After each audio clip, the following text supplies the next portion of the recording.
Wow. Red hot fish.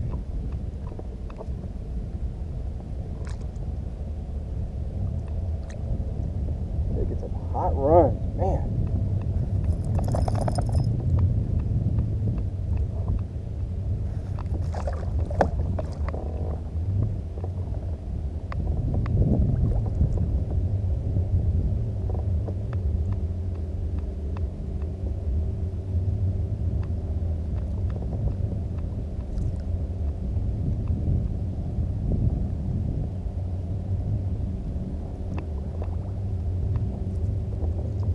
They just don't give up.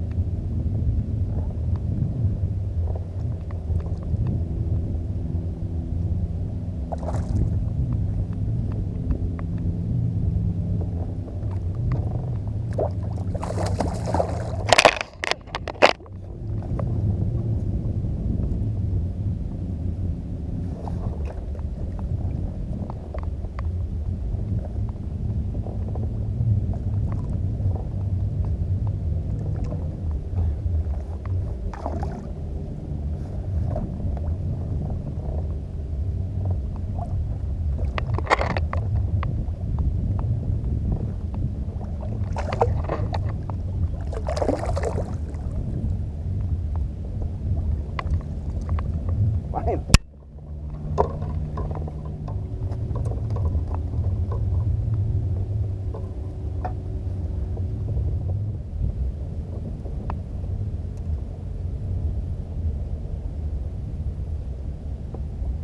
Another awesome Elminor rainbow, another studly fish. Performance, economy, and rugged dependability. That's what my 7-foot 6-inch trout and salmon rods are all about. To get yours, go to the Fish Hunt Shoot Productions store at fishhuntshootproductions.com. Howdy folks, Cal Kellogg here. Well, I hope this finds you and your family healthy, happy, and I hope you guys are dealing with the pandemic well. It is April 1st as I film this, and of course the pandemic is ongoing, and I'm just like you. I've been thinking about getting out on the water. I can't wait until things get back to normal. We're able to get out and fish in a meaningful way. We're able to launch our boats and kayaks anywhere we want and get out and get after those big old trout. So the question is, what are the conditions going to be like when we're able to get back on the water, and what kind of baits, should we be pulling to catch a limit of fish or to catch that big giant trout of your dreams? And I've got some very definite ideas about that. Let's take a look at the conditions. Now, we had that really warm period kind of prior to the pandemic. Temperatures were up. It felt like, it was mid-spring and it was still wintertime. Well, since then, we've had a bunch of cold fronts go through Northern California. Up here in the Sierra foothills, we've had a lot of snow. The barometer's been up and down. The temperatures have been, unseasonably cold recently. I'm sure we've seen a drop in water temperatures, although I haven't been out on the water, so I can't say for sure. Dan Bacher and I at the Fish Stiffer magazine, we have heard that trout plants are moving forward. Now, we can't confirm that, but that is what we've been told. So, maybe trout are being planted, maybe they're not. Going into the pandemic, there were a bunch of trouts underway. Places like Collins Lake, it's been closed for a couple weeks now. It was being pretty heavily planted, and those plants are going to kick right back in when the lake is open. So the bottom line is there's a bunch of trout in a bunch of different lakes just waiting to be caught, and they haven't seen a lure, they haven't seen a bait in a while. And when this pandemic's over, or at least when we're able to get back out on the water, we know it's going to be, end of April at a minimum. It might be mid-May. It might be the first week of June. That really doesn't matter. The water temperature is going to dictate where you find the fish. You're going to look at that surface temperature. Remember, 56 degrees that's where trout feel the most comfortable. They'll be active all the way to 65, 67, 68 degrees. If you're in that temperature range, you'll find trout up top early in the morning, and then they're going to drop down in the water column. Typically in June, we start hitting fish down 25, 30 feet at some lakes. But bottom line is, when you hit the lake for the first time, check that surface temperature, and kind of work the depths accordingly. Now, since the fish aren't being, they aren't being fished for, pressure is 0 to, extremely light at most locations. Some locations it's absolutely 0. Places like Lake Davis, you can't launch a boat there. The snow is heavy and deep around the lake. Might be a few bank anglers getting out there, but by and large, those fish just simply are not being fished for. So I'm thinking we need to be aggressive, and I'm really going to focus on pulling 3 different types of lures when I'm back on the water, when I'm back out there with Lucy in the kayak. Number 1, and you probably know what it's going to be. It's going to be my trolling flies. Look at that big, beautiful bait fish imitation right there. Something like that. It looks like a substantial meal. I don't have to troll it super fast. I could troll this at a medium rate of speed, anywhere from 1.5 to about 2 miles an hour, 2.2, something like that. It looks like a substantial meal, and I think that's going to be a real winner. The other 2 lures I have in my hands, one is the mag lip. I can speed up, I can slow down. It's a very bulky looking bait. It has that erratic skip beat action. Again, I think the trout are going to be in the mood to chase. I think they're going to be aggressive. I think they're going to be very willing to feed. And the nice thing about this lure is I can easily run it with a trolling fly at 1.5, 1.8, or I can kick up to speed and I can pull this guy along at 3 miles an hour. It's a diving plug. I could top line it. This particular model here, this is the 3-inch model. This is going to dive down 10 feet deep if I'm trolling about 2 miles an hour, and it's about 100 feet back on something like 8-pound test line. So very versatile lure. It looks like something large to eat.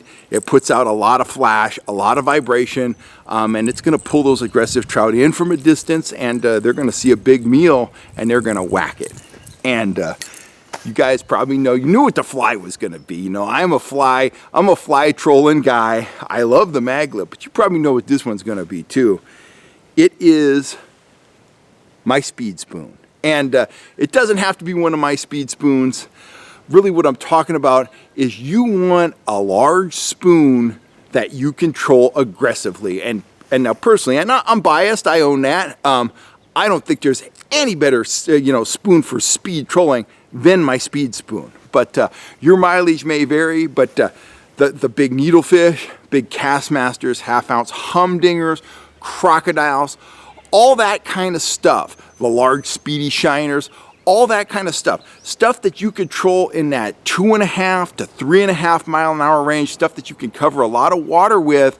And believe me, when those trout are in an aggressive mode, king salmon too, when they're feeling aggressive, they will jump all over a spoon like the speed spoon. So when I hit the water on any given day, I'm probably going to work with speed spoons for a while. I'm going to take their temperature. I'm going to try to locate some fish, and I'm probably going to start popping fish on this right away. If I'm at a bait fish lake, say I'm at Folsom, I'm going to go with the metallics. I'm going to go with the chrome, the copper, stuff like that. If I'm up in the high Sierras, if I'm up at Davis, somewhere like that, I'm going to go with the brighter stuff, but I'm going to be aggressive. I'm going to be fast. I'm going to hit them hard, and I'm 99% sure that they are going to respond to that presentation. After that, I'm going to slow down a little bit, and out are going to come the trolling flies and the mag lips.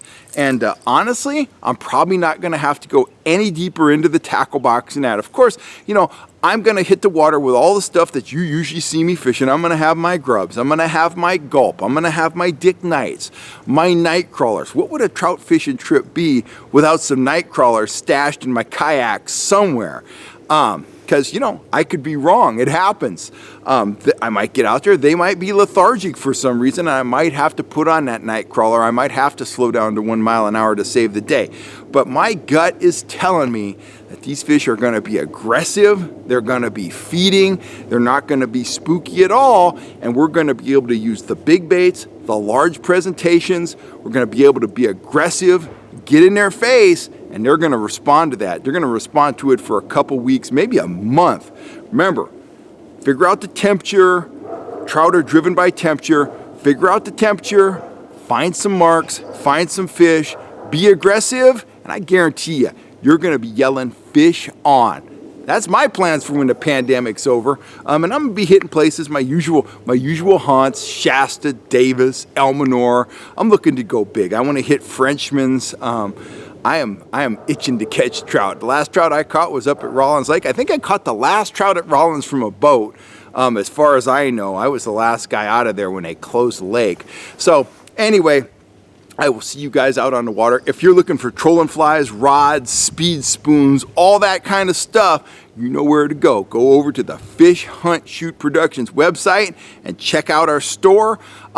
Please take a moment to subscribe to the channel and hit that bell notification button down there. That way you'll always know when I'm on here talking about fishing or turkey hunting or whatever I'm talking about. And I sincerely want to thank you guys for all the support. We are almost at 3.1 million views these days. We have over 10,000 subscribers, and this is all due to you guys. If it wasn't for you guys, I wouldn't be standing here talking to a camera.